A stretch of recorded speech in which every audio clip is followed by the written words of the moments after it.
Form के इस YouTube channel में आज आपका बहुत बहुत स्वागत है। आज हम लोग BRABU अर्थात बाबा साहब भीमराव अंबेडकर विश्वविद्यालय से होने वाली बीएड की परीक्षाओं के प्रीवियस ईयर्स क्वेश्चन पर डिस्कशन करने जा रहे हैं। यह प्रीवियस ईयर क्वेश्चन जो होंगे वह विगत 5 वर्षों को लेकर के मैं यहाँ पर आपके साथ उपस्थित होऊंगा। बीएड के फर्स्ट ईयर के जो भी पेपर हैं उस पर आज से हम लोग चर्चा करने जा रहे हैं और आप हमारे इस यूट्यूब चैनल को आखिरी तक देखें जिससे कि आप इसका लाभ ले सकें। वैसे विद्यार्थी जो बीएड अभी वर्तमान में कर रहे हैं अर्थात 22-24 के जो स्टूडेंट हैं उनके लिए विशेष करके हमारा आज का यह वीडियो बहुत ही लाभकारी सिद्ध होगा, उपयोगी सिद्ध होगा, क्योंकि आप इसके आधार पर एक गाइडलाइन मिलेगी आपको कि कैसे तैयारी करने हैं और आप इसकी तैयारी करेंगे जिससे कि आपकी परीक्षा अच्छी जाए और आप एक अच्छे अंक प्राप्त करके एक अच्छे शिक्षक बन सकते हैं। क्योंकि आज के समय में जैसा कि आप जानते हैं कि शिक्षक नियोजन बहाली की जो प्रक्रिया है उसमें अंक मार्क्स ही बहुत महत्वपूर्ण स्थान रखता है। तो वैसी स्थिति में आप कैसे अच्छे अंक पा सकते हैं उस पर भी हम लोग डिस्कशन करेंगे। उसी की पहली कड़ी है, यूँ कहें तो प्रीवियस ईयर्स का जो क्वेश्चन हम लोग प्रैक्टिस करेंगे, चर्चा कर रहे हैं उसी पर। तो हमारे इस वीडियो को आखिरी तक आप देखें, फिर लाइक करें, शेयर करें और यदि आपकी मर्जी हो तो इसे सब्सक्राइब करें। सब्सक्राइब करने का लाभ आपको यह होगा कि परीक्षा से पहले आपको गेस क्वेश्चन दिए जाएंगे जिससे आप तैयारी करके अच्छे अंक प्राप्त कर सकते हैं। बाज़ार में गेस क्वेश्चन नहीं मिलते हैं, बाज़ार में आपको क्वेश्चन बैंक मिल सकते हैं, परंतु गेस क्वेश्चन जो इस क्षेत्र से शिक्षा जगत से जुड़े हुए लोग हैं वही आपको उपलब्ध करा सकते हैं, जो कि निश्चित रूप से आपको 100% क्वेश्चन लड़ेंगे, इसकी गारंटी है आपको। परंतु उसके लिए आप हमारे चैनल को सब्सक्राइब करें जिससे कि हमारा इस बीएड संबंधी जो कुछ भी इन्फॉर्मेशन आपके पास दिया जाए वह सबसे पहले पहुंचे। तो यदि आप बीएड के छात्र छात्रा हैं तो निश्चित रूप से हमारे इस यूट्यूब चैनल को सब्सक्राइब करें, जो रोजगार और शिक्षा के क्षेत्र में हमेशा प्रयासरत है और आगे भी प्रयासरत रहेगा। चलिए आगे बढ़ते हैं, इसी चर्चा को आगे बढ़ाते हैं। आज हम लोग चर्चा करने जा रहे हैं BRABU अर्थात बाबा साहब भीमराव अम्बेडकर बिहार यूनिवर्सिटी मुजफ्फरपुर बिहार का जो यह यूनिवर्सिटी है, इसके तहत जो कोर्स चलती है जिसे हम बीएड कहते हैं।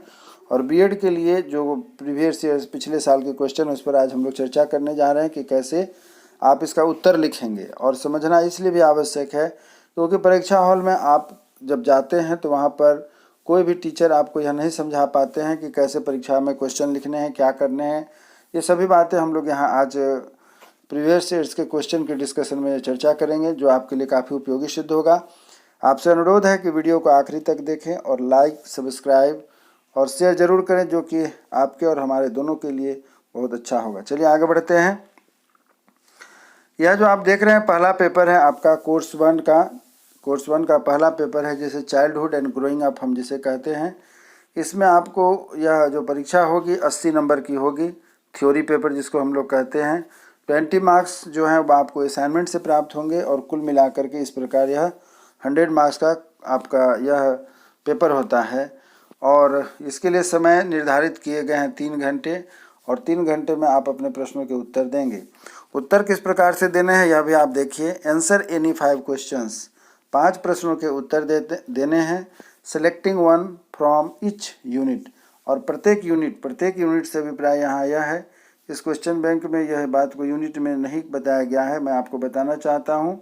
आप जो यहाँ देख रहे हैं 10 क्वेश्चन दिए गए हैं, तो आपको पता होना चाहिए कि C1 जो आपका है चाइल्डहुड एंड ग्रोइंग अप, यह पेपर 5 यूनिट में दिए गए हैं और 5 यूनिट से आपको क्या करने हैं कि हर एक यूनिट से 2 प्रश्न रहेंगे और दोनों प्रश्न में से आपको किसी एक प्रश्न को टच करना है। जैसा कि आप यहाँ देख रहे हैं कि 10 प्रश्न दिए गए हैं, तो इस 10 प्रश्न में आपको बनाना कैसे है, तो इस चीज़ पर हम लोग यहाँ चर्चा कर रहे हैं। यह बनाना आपको इस ढंग से है कि यह जो आप देख रहे हैं यहाँ पर क्वेश्चन आपको दिया गया है, तो 5 यूनिट के 5 प्रश्न होंगे, उनमें से हर एक यूनिट से दो दो प्रश्न हैं और दो में से किसी एक का उत्तर देना है आपको, इसीलिए कहा गया है answer any 5 questions selecting one from each unit.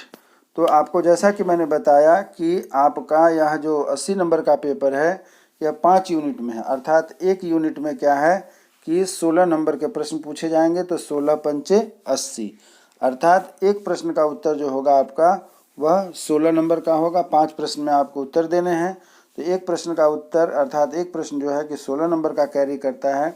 Question 1 और क्वेश्चन 2 यह जो आप देख रहे हैं, पहला प्रश्न कहता है कि किशोरावस्था से आप क्या समझते हैं और इस अवस्था में होने वाले शारीरिक परिवर्तन को लिखें। तो हम जानते हैं, जैसा कि हम लोगों ने इस पेपर में पढ़ा हुआ है, कि बच्चा बाल्यावस्था के बाद जब किशोरावस्था में पहुंचता है तो वैसी स्थिति में उसके शारीरिक परिवर्तन क्या क्या होते हैं और किस तरीके के होते हैं, उन्हें हमें ईयर वाइज स्टेप वाइज लिखना होता है। और इसमें क्या है कि आपको यह यूनिट 1 का पेपर है और इसी का एक दूसरा क्वेश्चन दिया गया है, क्वेश्चन नंबर 2। इन दोनों में से किसी एक प्रश्न का जवाब आपको देने हैं। दूसरा प्रश्न है कि बच्चों के सामाजिकरण हेतु कौन कौन सी संस्थाएं हैं, बच्चे के विकास में इन संस्थानों की क्या भूमिका है, इसको आपको बताना है।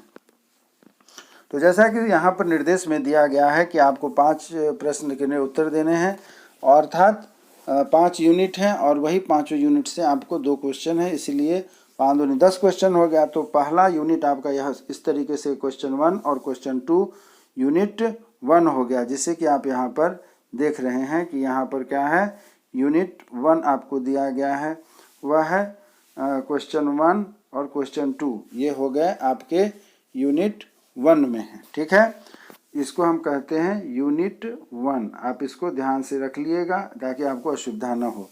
अब इसी प्रकार आगे बढ़ते हैं। यहाँ क्वेश्चन आप देख रहे हैं कि क्वेश्चन नंबर 3 और 4, क्वेश्चन नंबर 3 और 4 यहाँ भी आपको जो दिए गए हैं, इन क्वेश्चन 3 और 4 में से आपको 2 प्रश्न में से किसी एक प्रश्न का जवाब देना है। यह है आपका यूनिट 2, इसे हम कहते हैं, ये यूनिट 2 में है। क्वेश्चन नंबर 3 और 4 इसमें से किसी एक प्रश्न के उत्तर देने हैं। क्वेश्चन नंबर 3 कहा जाता है कि विकास से आप क्या समझते हैं और विकास बच्चे के विकास की विभिन्न अवस्थाओं को विस्तार पूर्वक बताएं। फिर से आपको बता रहा हूँ, क्वेश्चन है विकास से आप क्या समझते हैं, बच्चे के विकास के विभिन्न अवस्थाओं को विस्तार पूर्वक समझाएं। यह होगा क्वेश्चन नंबर 3। क्वेश्चन नंबर 4 कहता है कि बच्चों के व्यक्तित्व के सही विकास में शिक्षक और समाज की क्या भूमिका है, इसको आपको बताना है। यह हो गया आपका यूनिट नंबर 2 और 3, यूनिट नंबर 2 हो गया। अब हम लोग बढ़ते हैं यूनिट नंबर 3 की ओर। क्वेश्चन यूनिट नंबर 3 क्या कहता है, क्वेश्चन नंबर 5 और क्वेश्चन नंबर 6, इस दोनों में से किसी एक प्रश्न के उत्तर आपको देने हैं। यह है यूनिट नंबर, क्या कहते हैं, ये यूनिट नंबर 3 है। क्या है, ये यूनिट नंबर आपका 3 है। 3 क्या कहता है, परिवार एक सामाजिक संस्था है। क्या है, परिवार एक सामाजिक संस्था है, कैसे समझाना है। और इसी का अथवा में एक अगला प्रश्न है, वह कहता है कि सामाजिक असमानता का बच्चों एवं किशोरों पर क्या प्रभाव पड़ता है। यह हो गया आपका यूनिट नंबर 3 से क्वेश्चन नंबर 6, अर्थात 3 यूनिट में 6 क्वेश्चन आ गए और 6 क्वेश्चन में आपको 3 प्रश्नों के जवाब देने हैं। अब इसी प्रकार हम आगे बढ़ते हैं। आपको यूनिट नंबर 4 की हम लोग चर्चा कर रहे हैं, 7वां और 8वां प्रश्न है जिस पर कि हम लोग चर्चा करने जा रहे हैं। क्वेश्चन नंबर आपका 7 और 8 यूनिट 4 है, जिसमें से किसी एक प्रश्न के उत्तर आपको देने हैं। 7वां प्रश्न कहता है कि अलग अलग बच्चों के सीखने के तरीकों, अभिरुचि और योग्यता से आप क्या समझते हैं। क्वेश्चन नंबर 7 है कि अलग अलग बच्चों के सीखने के तरीके और अभिरुचि एवं योग्यता से आप क्या समझते हैं। और क्वेश्चन नंबर 8 कहता है निर्देशन से आप क्या समझते हैं, आप छात्रों को व्यावसायिक एवं शैक्षिक निर्देशन देना क्यों आवश्यक है। तो यहाँ यूनिट नंबर 4 आपका जो हो गया वह है यूनिट नंबर 4 में है क्वेश्चन नंबर यूनिट नंबर 4 का क्वेश्चन नंबर 7 और 8 हो गया। अब आते हैं आखिरी यूनिट नंबर 5 में, जो कि हम आपको बताने जा रहे हैं। और इस तरीके से यूनिट 5 C1 जो है आपका यूनिट 5 यूनिट में पढ़ाई होती है, जिसे अगर आप पढ़े होंगे तो आपको पता होगा 5 यूनिट में से दो क्वेश्चन दिए गए, दोनों में से किसी एक के उत्तर देने हैं। और इस तरीके से क्या है आपका 9वां और 10वां प्रश्न जो है यह आपके यूनिट 5 का है। 9वां प्रश्न कहता है कि विद्यार्थी को अपनी पहचान बनाने में किस संचार तकनीकी का प्रयोग किया जाता है, यह यूनिट नंबर 5 का प्रश्न। अथवा 10वां प्रश्न कहता है कि आप एक शिक्षक के रूप में अलग अलग बच्चों की अलग अलग क्षमता, रुचि और सीखने की गति तथा व्यक्तित्व के अनुरूप शिक्षक कार्य कैसे करेंगे। इस तरीके से आपको क्या करना है, 9वां और 10वां 2 प्रश्न है, इसमें से दोनों में से किसी एक प्रश्न के जवाब देने हैं। तो इस प्रकार से आप देखते हैं कि आपके पास कुल प्रश्नों की संख्या हो गई 10 और 5 यूनिट पढ़ने हैं, और दोनों में पाँचों से 2-2 प्रश्न लिए गए हैं, और सभी यूनिट से जो 2-2 प्रश्न लिए गए हैं उसमें से किसी एक प्रश्न का जवाब आपको देना है। इस प्रकार आप अभ्यर्थियों, परीक्षार्थियों, विद्यार्थियों, यह यूनिट आपका कोर्स 1 पूरा होता है। कोर्स 2 पर आगे बढ़ते हैं। इसमें भी सेम प्रक्रिया है, यह भी फुल मार्क्स 80 का है और 20 नंबर आपके असाइनमेंट में होते हैं। असाइनमेंट कॉलेज महाविद्यालय के द्वारा आपको मिलता है 20 नंबर, और आपकी थ्योरी जो होगी यूनिवर्सिटी के द्वारा निर्धारित सेंटर पर परीक्षा होगी, उसमें आपको 80 नंबर का लिखना है। इसके लिए भी समय 3 घंटे निर्धारित किए गए हैं, और इसमें भी C1 की तरह आपको पेपर दिया जा रहा है, और इसमें भी 10 प्रश्न हैं। 10 प्रश्न में से 5 प्रश्नों के उत्तर देने हैं।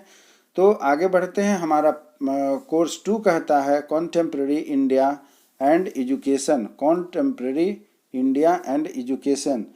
इसमें भी 10 प्रश्न हैं। सभी यूनिट 5 यूनिट से 2-2 प्रश्न, अर्थात 10 प्रश्न लिए गए हैं, और सभी से एक एक प्रश्न के जवाब देने हैं। चलिए, यूनिट 1 में आपका आता है प्रश्न। यूनिट 1 में प्रश्न है आपका, वह है 1 और 2। इस पर हम लोग देखते हैं। पहला प्रश्न कहता है शिक्षा की परिभाषा, अर्थ एवं महत्व को बताएं। दूसरा प्रश्न कहता है औपचारिक एवं अनौपचारिक शिक्षा से आप क्या समझते हैं। तो इस प्रकार यूनिट 1 आपका पूरा होता है। यूनिट 1 के 2 प्रश्न हैं, दोनों में से किसी एक प्रश्न के जवाब देने हैं। शिक्षा की परिभाषा, अर्थ और महत्व को बताएं, तथा औपचारिक एवं अनौपचारिक शिक्षा से आप क्या समझते हैं, इसको बताना है। आइए इसी प्रकार बढ़ते हैं क्वेश्चन यूनिट नंबर 2 की ओर। आपका यूनिट नंबर 2 है, और वह प्रश्न है 3 और 4, अर्थात 3 और 4 में से किसी एक प्रश्न के आपको उत्तर देने हैं। तो यूनिट 2 कहता है कि शिक्षा एवं राष्ट्र का विकास दोनों एक दूसरे से कैसे संबंधित है, विस्तार पूर्वक बताएं। और चौथा प्रश्न कहता है शिक्षा एवं राष्ट्र की आर्थिक विकास दोनों के अन्योन्याश्रय संबंध हैं, कैसे। तो इस प्रकार से यूनिट 2 आपका पूरा हो गया, जिसमें क्वेश्चन नंबर 3 और 4 थे। इस दोनों में से किसी एक प्रश्न का जवाब आपको देना है। इसी प्रकार अब हमारे पास है यूनिट नंबर 3। यूनिट नंबर 3 में आपके प्रश्न हैं 5 और 6। क्वेश्चन नंबर 5 क्या कहते हैं, यह देखना है कि दर्शनशास्त्र की परिभाषा एवं शिक्षा से इसका क्या संबंध है। दर्शन शास्त्र की परिभाषा और शिक्षा से आपका इन दोनों का आपस में क्या संबंध है। तो दर्शन शास्त्र किसे कहते हैं, फिलॉसफी को कहा जाता है दर्शन शास्त्र। तो फिलॉसफी का शिक्षा से क्या संबंध है, यह जवाब देना है। 5वें प्रश्न का उत्तर। अथवा यदि 5 आप नहीं लिख पाते हैं तो 6 लिखना है, वह प्रकृतिवाद से आप क्या समझते हैं, इस पर आपको व्याख्या करनी है। प्रकृतिवाद, नेचुरलिज्म क्या होता है, इस पर आपको जवाब देना है। 3 यूनिट पूरा होने के बाद हमारे पास अब यूनिट 4 बचता है। यूनिट 4 कहता है क्वेश्चन नंबर 7 और 8, यह यूनिट 4 का है। प्रश्न है कि इस दोनों में से किन्हीं एक का जवाब देना है। प्रश्न कहता है 7वां नंबर, रविंद्रनाथ टैगोर के शैक्षिक दर्शन को विस्तार पूर्वक बताएं। क्या है 7वां प्रश्न, रविंद्रनाथ टैगोर के शैक्षिक दर्शन को विस्तार पूर्वक बताएं। अथवा 8वां क्वेश्चन कहता है गांधी जी के बुनियादी शिक्षा सिद्धांत से आप क्या समझते हैं, वर्तमान समय में यह कहाँ तक प्रासंगिक है। तो विद्यार्थियों, अभ्यर्थियों, परीक्षार्थियों, आपका यह जो यूनिट 4 है वह पूरा होता है प्रश्न नंबर 7 या प्रश्न नंबर 8, दोनों में से जो आपको अच्छे से आता है उसको आप लिखेंगे। और लास्ट है यूनिट नंबर 5, वह है फिर क्वेश्चन नंबर 9 और 10, और दोनों में से किसी एक प्रश्न का उत्तर आपको देना है। पहला प्रश्न कहता है, यानी 9वां प्रश्न कहता है कि प्राथमिक शिक्षा के सर्वव्यापीकरण से आप क्या समझते हैं। प्राथमिक शिक्षा के सर्वव्यापीकरण से आप क्या समझते हैं। और 10वां प्रश्न आपका कहता है कि शिक्षा के संदर्भ में समानता से आप क्या समझते हैं। इससे संबद्ध संवैधानिक अधिकारों को बताएं। तो आपका कोर्स C2 का जो है 5 यूनिट कंप्लीट होता है, और इस 5 यूनिट से कुल मिलाकर के 10 प्रश्न हैं। हर एक यूनिट से 2-2 प्रश्न दिए गए हैं। उन 2 में से किसी एक प्रश्न का जवाब आपको अनिवार्य रूप से देना है 80 नंबर के पाने के लिए। तो इस प्रकार से हमारा कोर्स 2 कंप्लीट होता है। अब आगे बढ़ते हैं कोर्स 3 की ओर, जिसे C3 के नाम से भी जाना जाता है। और C3 में यह जो हमारा पेपर है इसको हम कहते हैं लर्निंग एंड टीचिंग, अधिगम तथा शिक्षण। यह भी जो आप देख रहे हैं फुल मार्क्स है 80 नंबर का, अर्थात इसके भी असाइनमेंट होंगे 20 नंबर के, जो कि महाविद्यालय अपनी तरफ से देता है आपके असाइनमेंट राइटिंग पर। समय 3 घंटा का दिया गया है तथा इसके लिए भी प्रश्नों की संख्या 5 है। टोटल प्रश्नों की संख्या 10 है, उनमें से 5 प्रश्नों के उत्तर आपको देने हैं। अर्थात C3 जो आपका है लर्निंग एंड टीचिंग, यह भी टोटल मिलाकर के 5 यूनिट का पेपर है। यह 5 यूनिट का जो आपका प्रश्न है, यह 5 यूनिट में से 2-2 प्रश्न लिए गए हैं, दोनों में से किसी एक प्रश्न के उत्तर देने हैं, और इस तरीके से आपके जो हैं प्रश्न पूरे हो जाते हैं। अर्थात 5 यूनिट से 2-2 क्वेश्चन, 10 क्वेश्चन, और दोनों में से एक एक आपको चुनना है जो आपको अच्छे ढंग से आ सकता है और आता है, जो आपके अच्छे अंक दिला सकते हैं। उसके बारे में हमको यहाँ पर चर्चा करनी है, इसीलिए यहाँ पर आपको बताया जा रहा है कि कैसे आपको तैयारी करनी है।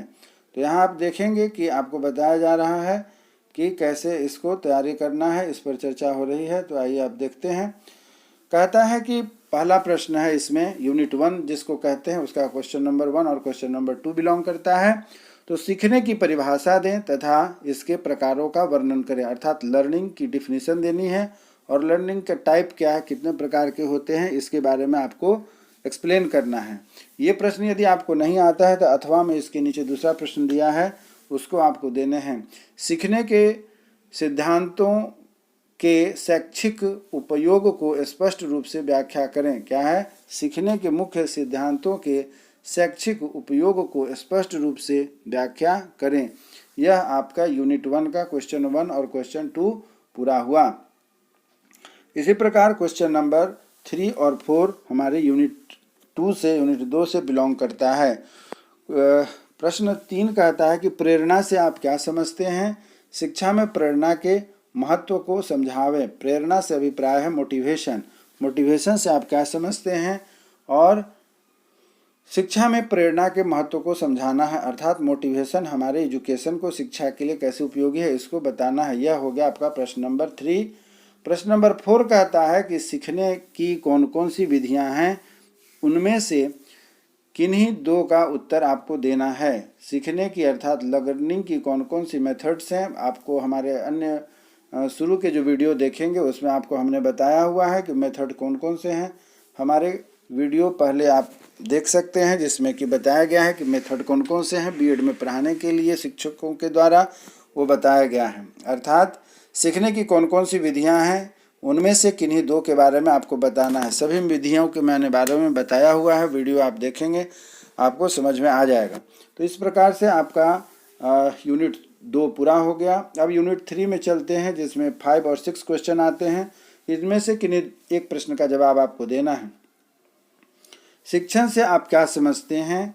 एक नियोजित प्रक्रिया के रूप में शिक्षण का वर्णन करें। ध्यान से समझिएगा, शिक्षण से आप क्या समझते हैं। एक नियोजित प्रक्रिया के रूप में शिक्षण का वर्णन करें। प्रश्न नंबर 6 है, जो कि यूनिट 3 का ही दूसरा भाग है। प्रभावी अध्ययन एवं अथवा अध्यापन प्रभावशीलता से आप क्या समझते हैं? एक प्रभावी अध्यापक की विशेषताओं का वर्णन करें। अर्थात प्रभावी अध्ययन अर्थात इफेक्टिव अध्ययन का स्टडीज़ या अध्यापन प्रभावशीलता से आप क्या समझते हैं, इस पर बताना है और एक प्रभावी अध्यापक की विशेषताओं का वर्णन करना है।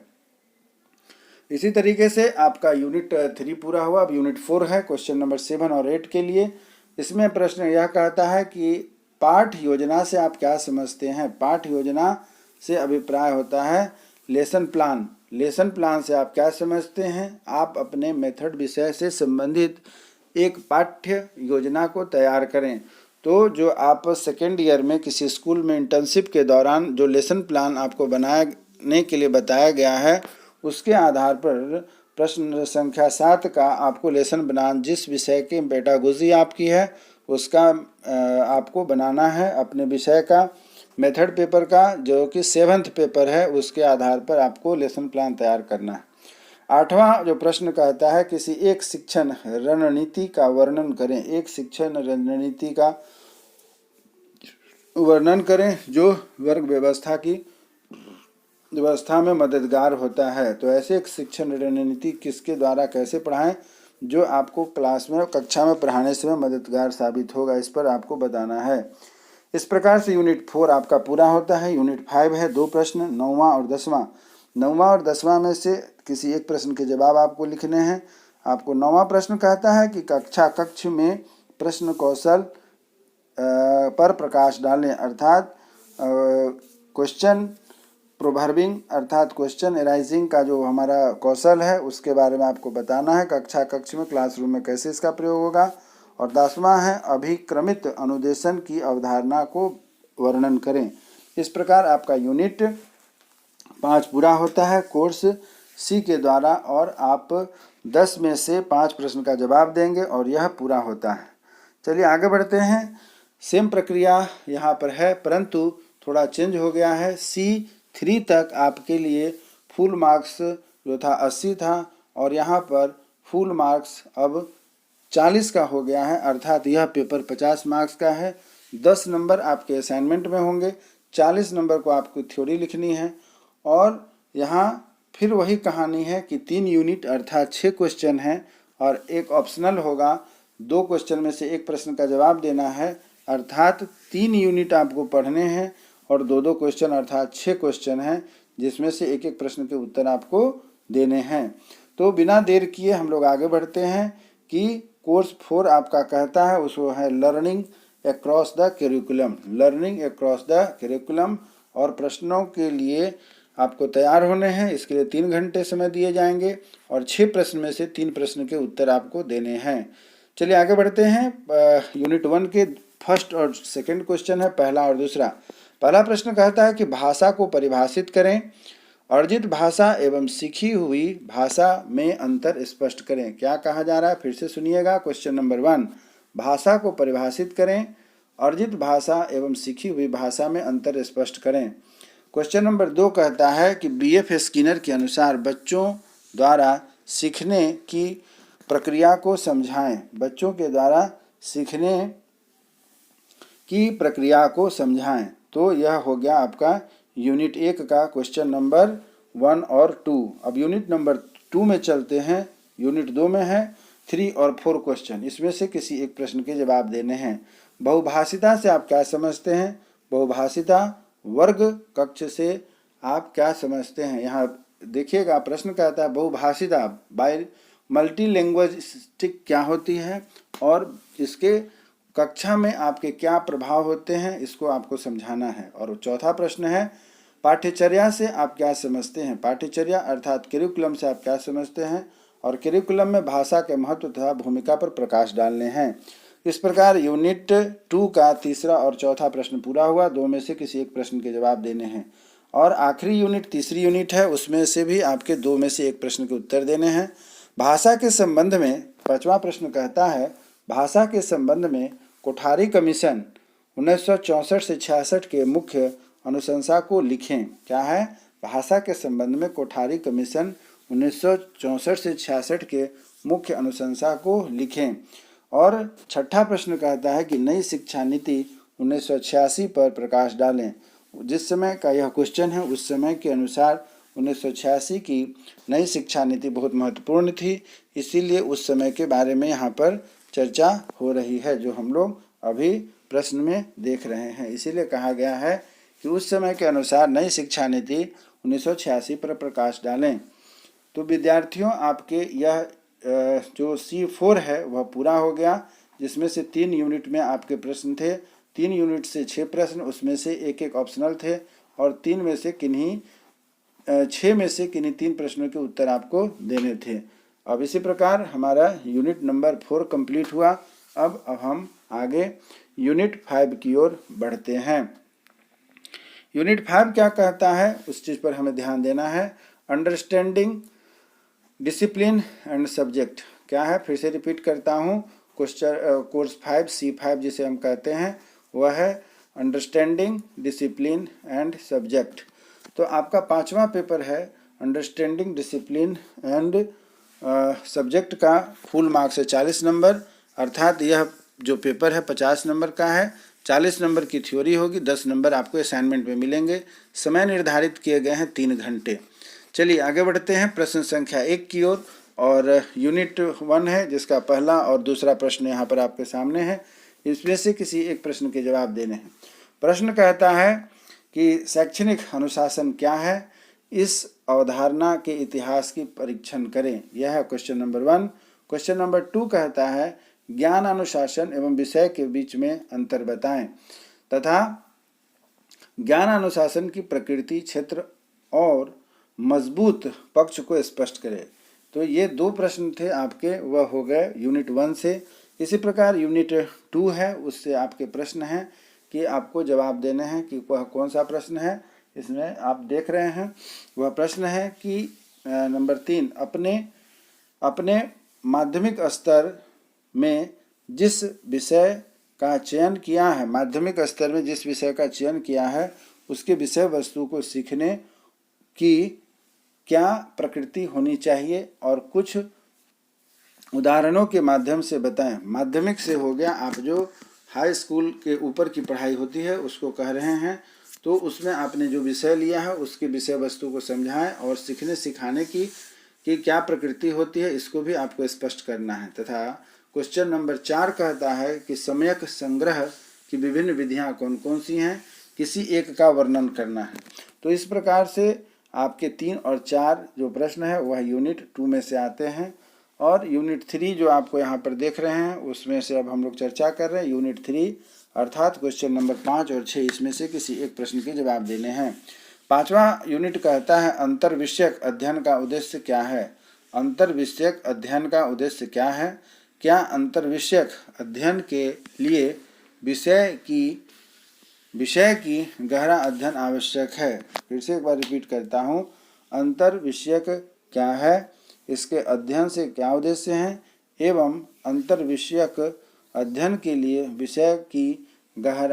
विषय का गहरा अध्ययन आवश्यक है, क्या आप समझते हैं? और 6ठा प्रश्न है वह कहता है कि आपने जिस विषय का चयन किया है उसका क्या उद्देश्य है, अर्थात आपका जो माध्यमिक स्तर या मेथड पेपर है उस विषय का वह मेथड पेपर आपने क्यों लिया है और इसका क्या उद्देश्य है।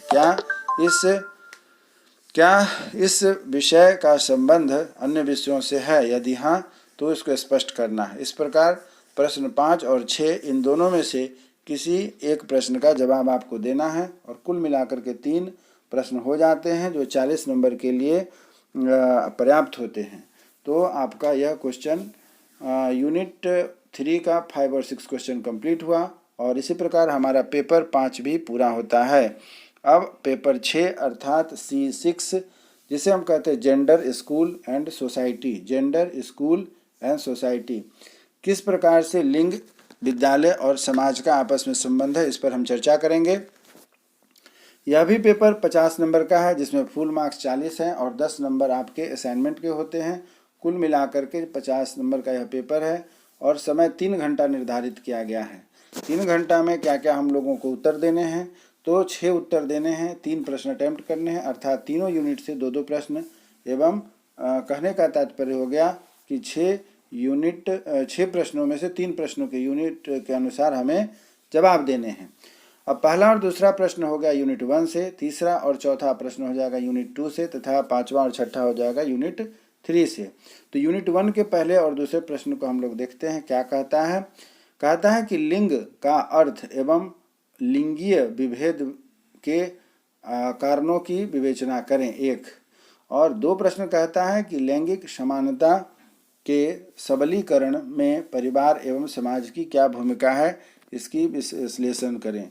तो यह प्रश्न जो हमारा 1 और 2 है वह यूनिट 1 पूरा करता है। यूनिट 2 कहता है प्रश्न संख्या 3 और 4, भारतीय संदर्भों में लैंगिक सिद्धांतों का विश्लेषण करें। क्या है? 3 नंबर, भारतीय संदर्भों में लैंगिक सिद्धांतों का विश्लेषण करें। और 4 प्रश्न है, महिला सशक्तिकरण की आवश्यकता है एवं इसमें क्या बाधाएं हैं। महिला सशक्तिकरण की आवश्यकता है एवं इसमें क्या बाधाएं हैं। तो यूनिट 2 हमारा 3 और 4 क्वेश्चन पूरा होता है। यूनिट 3 है 5वां और छठा क्वेश्चन। 5वां का रहता है कि यौन शिक्षा के क्षेत्र में एवं यौन शिक्षा की समस्याओं को स्पष्ट करें। यौन शिक्षा के क्षेत्र एवं यौन शिक्षा की समस्याओं को स्पष्ट करें। और छठा प्रश्न है, बालिका विद्यालयीकरण की समस्याएं एवं समाधान की समीक्षात्मक वर्णन करें। बालिका विद्यालयीकरण की समस्याएं एवं समाधान की समीक्षात्मक वर्णन करें। इस प्रकार हम देखते हैं कि कोर्स 6 पूरा होता है और आपके तीनों यूनिट अटेम्प्ट करते हुए 40 नंबर की थ्योरी पूरी हो गई। अब हम आगे बढ़ते हैं पेडागोजी पेपर। यह भी बहुत महत्वपूर्ण है। एक चीज़ आपको जानकारी होनी चाहिए कि यह पेडागोजी पेपर जो होता है, ग्रेजुएशन में जो आपने ऑनर्स पेपर रखा हुआ है उसके आधार पर पेडागोजी निर्धारित होती है। बिना समय को बिताए हुए हम लोग आगे बढ़ते हैं। यह पेडागोजी पेपर जो 7th पेपर है, यह भी आपके 40 मार्क्स के होते हैं और 10 नंबर के असाइनमेंट होते हैं, अर्थात 50 नंबर का यह पेपर है। 40 नंबर आपको थ्योरी में लिख करके लाना है और 10 नंबर आप पाते हैं आप अपने असाइनमेंट से। और 3 घंटे में आपको उसी तरीके से जैसे ऊपर हम लोगों ने उत्तर देते आए हैं उसी प्रकार से यहाँ भी उत्तर देने हैं। अर्थात 6 प्रश्न हैं 3 यूनिट के और सबों के ऑप्शनल एक एक प्रश्न दिए गए हैं। अर्थात पहला और दूसरा यूनिट 1 है, तीसरा और चौथा यूनिट 2 है एवं 5वां तथा छठा जो है वह यूनिट 3 है। सबों से ऑप्शनल क्वेश्चन है, एक एक प्रश्न के जवाब अर्थात 3 प्रश्नों के उत्तर देने हैं। तो चलिए यूनिट 1 के आधार पर हम देखते हैं कि क्वेश्चन 1 और 2 क्या कहता है। इतिहास की आधुनिक अवधारणा क्या है। इतिहास की आधुनिक अवधारणा क्या है। विद्यालय के अन्य विषयों के साथ इतिहास के संबंध की विवेचना करें। और प्रश्न नंबर 2 कहता है कि माध्यमिक स्तर पर इतिहास शिक्षण के लक्ष्यों एवं उद्देश्यों का वर्णन करें। क्या कहा गया है? माध्यमिक स्तर पर इतिहास शिक्षण के लक्ष्यों और उद्देश्यों का वर्णन करें। इस प्रकार प्रश्न 1 और 2 यूनिट 1 से पूरा हो गया, जिसमें से किसी एक प्रश्न के उत्तर देने हैं। यूनिट 2 में प्रश्न संख्या 3 और 4 है और इसके प्रश्न हैं 3 नंबर, एक अच्छी इतिहास पाठ्य पुस्तक की क्या विशेषता है। एक अच्छी इतिहास पाठ्य पुस्तक की क्या विशेषता है। यहाँ पर आप देखिए पेडागोजी ऑफ हिस्ट्री की बात हो रही है, इसीलिए इतिहास की बात हो रही है। एक अच्छी इतिहास पाठ्य पुस्तक की विशेषता की व्याख्या करें। और चौथा प्रश्न कहता है कि इतिहास शिक्षण की विभिन्न विधियाँ क्या हैं, इनमें से किसी एक का विस्तार पूर्वक वर्णन करें। आपको जब इतिहास पढ़िएगा तो उसकी एक अलग मेथोडोलॉजी होती है जिसके माध्यम से आपको शिक्षण मेथड है जिसके आधार पर आपको हिस्ट्री इतिहास पढ़नी है। तो यूनिट 2 इस प्रकार हमारा पूरा होता है। अब यूनिट 3 है कि माध्यमिक स्तर पर आप इतिहास शिक्षण का मूल्यांकन कैसे करेंगे। बहुत अच्छी बात है, माध्यमिक स्तर पर जब इतिहास पढ़ाई हो रही है तो उसका मूल्यांकन कैसे कर सकते हैं तथा इसके बारे में वर्णन करें। और छठा प्रश्न है जिसमें कि नोट्स लिखने हैं। 4 प्रश्न में से किन्हीं 2 के उत्तर आपको देने हैं। तो यह कहता है नंबर 1 पाठ्य योजना का महत्व, नंबर 2 कहता है इतिहास शिक्षण में सहायक सामग्रियों का महत्व, नंबर ग कहता है कि इतिहास में कालानुक्रम का महत्व, तथा डी अर्थात घ या चौथा कहता है कि इतिहास शिक्षक की क्या विशेषता होगी। तो ये 4 प्रश्न है। इन 4 प्रश्नों में से 2 प्रश्नों के उत्तर आपको देने हैं। कुल मिलाकर के 6 प्रश्न अर्थात 3 यूनिट के क्वेश्चन आपके पूरे होते हैं। और अब हम लोग बढ़ रहे हैं pedagogy of economics. Pedagogy of economics में हम लोग देखते हैं, यहाँ भी सेम कंडीशन है। 40 नंबर आपके थ्योरी के आते हैं और 10 नंबर असाइनमेंट के आते हैं। कुल मिलाकर के यह भी पेपर 50 नंबर का है, जिसमें से आपको 3 घंटे का यह पेपर होगा। 6 प्रश्न है, 3 यूनिट के क्वेश्चनों की संख्या है। सभी में से एक एक प्रश्न को अटेम्प्ट करना है, अर्थात 6 में से 3 प्रश्नों के उत्तर देने हैं और इस प्रकार से आपके 40 अंक सुरक्षित हो जाते हैं। यूनिट 1 में क्वेश्चन 1 और 2 हैं। यूनिट 2 में 3 और 4 क्वेश्चन हैं। यूनिट 3 में क्वेश्चन नंबर 5 और 6 है। इस प्रकार हम आगे बढ़ते हुए देखते हैं कि क्वेश्चन 1 और 2 जो यूनिट 1 का है वह क्या कहता है। नंबर 1, अर्थशास्त्र शिक्षण की प्रकृति एवं क्षेत्र की विवेचना करें। क्वेश्चन नंबर 1 यूनिट 1 का है। और माध्यमिक स्तर पर अर्थशास्त्र शिक्षण के सामान्य उद्देश्यों का वर्णन करें। फिर से सुनिएगा, प्रश्न 1 कहता है कि अर्थशास्त्र शिक्षण की प्रकृति एवं क्षेत्र की विवेचना करें, तथा प्रश्न 2 कहता है कि माध्यमिक स्तर पर अर्थशास्त्र शिक्षण के सामान्य उद्देश्यों का वर्णन करें। यूनिट 1 का प्रश्न नंबर 1 और 2 पूरा हो गया, जिसके आधार पर किसी एक प्रश्न का आपको जवाब देना है। इसी प्रकार यूनिट 3 और 4 की हम व्याख्या करते हैं। तो यूनिट 2 का क्वेश्चन नंबर 3 और 4 कहता है कि पाठ्यक्रम अर्थात करिकुलम क्या है, सिलेबस क्या है। अर्थशास्त्र पाठ्यक्रम निर्माण में सिद्धांतों की व्याख्या करें। और चौथा प्रश्न कहता है कि निम्नलिखित में से किन्हीं 2 पर संक्षिप्त टिप्पणियां लिखें, जो कि नीचे 3 दी गई हैं। नंबर 1 है अर्थशास्त्र की शिक्षण प्रवृत्ति, नंबर 2 है सहसंबंध और नंबर 3 है अर्थशास्त्र के ने पाठ्यक्रम को बनाना, अर्थशास्त्र के पाठ्यक्रम को बनाना। तो क्वेश्चन नंबर 3 और 4 इस तरीके से पूरा होता है। इसमें से किन्हीं एक प्रश्न का आपको उत्तर देना है जो यूनिट 2 पूरा हुआ। अब यूनिट 3 में क्वेश्चन नंबर 5 और 6 हैं। इसमें से किसी एक प्रश्न के उत्तर देने हैं।